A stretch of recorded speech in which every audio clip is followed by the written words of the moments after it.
बिस्मिल्लाहिर्रहमानिर्रहीम। अस्सलामुअलैकुम। मैं हूं सफिया खान और मैं हूं हमजा अशरफ। शामिल करते हैं हेडलाइंस।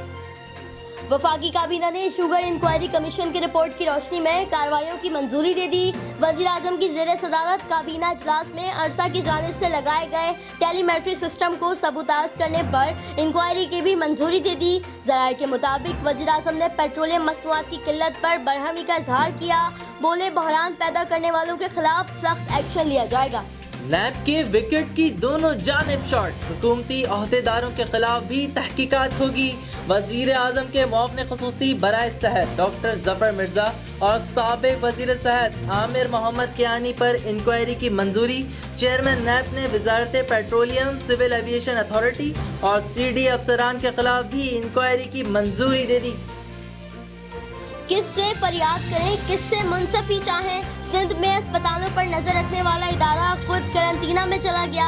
अहम वक्त में हेल्थ केयर कमीशन पर ताले। मुर्तजा वहाब कहते हैं हेल्थ केयर कमीशन आज़ाद इदारा है, सिंध हुकूमत के मातहत नहीं। सईद गनी का अनोखा जवाब, कहा जिसके पास पैसा है वही निजी अस्पताल जा सकता है, निजी अस्पताल जाने वाले को नहीं रोक सकते। सरकारी अस्पताल आ जाएं, अभी भी जगह बाकी है।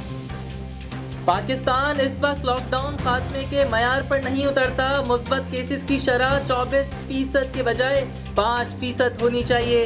आलमी इदारे बराए सेहत WHO ने पंजाब हुकूमत के नाम खत लिख दिया। सूबे में 2 हफ्ते लॉकडाउन और 2 हफ्ते नरमी का मशवरा दे दिया। कहा नए केसेस रिपोर्ट होने वाले मुमालिक में पाकिस्तान 10वीं नंबर पर आ गया। साथ ही सिंध हुकूमत ने पब्लिक ट्रांसपोर्ट बंद करने का इंदिया दे दिया। कोरोना वायरस की आड़ में मरीजों को लूटने का इंकशाफ, निजी अस्पतालों में लूट मार का बाजार गर्म हो गया। कराची से पेशावर तक बेहिसी की दास्तानें। लाहौर में एक दिन कमरे का किराया 40 से 50 हजार, कराची में 30 हजार से 1 लाख। मरीज वेंटिलेटर पर चला जाए तो 50 हजार रुपए से 55 हजार अलग। इस्लामाबाद की कई अस्पतालों में 2 से 10 लाख रुपए एडवांस वसूली। मरीजों को सांस लेने में मुश्किलात, ऑक्सीजन माफिया के मुंह में भी पानी आ गया। 3500 वाला सिलेंडर 9000 का बेचने लगे।